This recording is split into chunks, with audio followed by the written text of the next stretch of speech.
Run বাকি ৩৪, হাতে ৩.৫ দিনেরও বেশি। এত কাছে গিয়েও কেন টেস্টের ব্যক্তিগত সর্বোচ্চ রানের রেকর্ড ভাঙার চেষ্টা করলেন না ইয়ান মুল্ডার, সেটাই বড় রহস্য বুলাওয়েও টেস্টে। ব্রায়ান লারার ৪০০ রানের রেকর্ডটা টিকে গেছে আরও একবার। বুলাওয়েও থেকে ত্রিনিদাদ, মহাদেশীয় দূরত্ব আর সময়ের ব্যবধান দীর্ঘ। ভোররাতে ব্রায়ান লারাকে বিপদে ফেলতে চাননি ইয়ান মুল্ডার।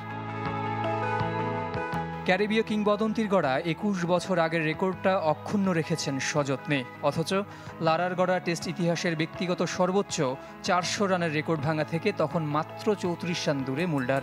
৩৬৭ রানে অপরাজিত থেকেই ইনিংস ঘোষণার সিদ্ধান্ত নেন দক্ষিণ আফ্রিকান অধিনায়ক নিজেই। বুলাওয়েও টেস্টে তখন সবে শেষ হয়েছে ম্যাচের চতুর্থ সেশন, বাকি আরও ৩.৫ দিনেরও বেশি। দ্বিতীয় দিন মধ্যাহ্নবিরতির পর আর ব্যাটিংয়েই নামেনি দক্ষিণ আফ্রিকা। এক রেকর্ড গড়া না হলেও হাজারো রেকর্ড তার পায়ে লুটোপুটি খাচ্ছে। মুল্ডারের প্রথম ট্রিপল সেঞ্চুরি দক্ষিণ আফ্রিকানদের মধ্যে দ্বিতীয়, ছাড়িয়ে যান হাশিম আমলাকে। তবে অধিনায়কত্বের অভিষেকে তিনি বিশ্বের প্রথম।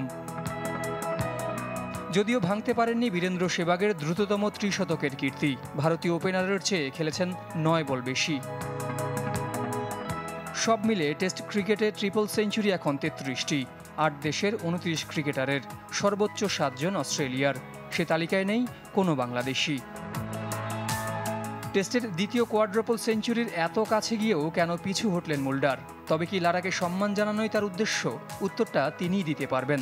কিন্তু দলের অবস্থা, ম্যাচের পরিস্থিতি, অধিনায়কের সিদ্ধান্ত, সব বিবেচনায় এর চেয়ে সেরা সুযোগ আর কেউই পাননি।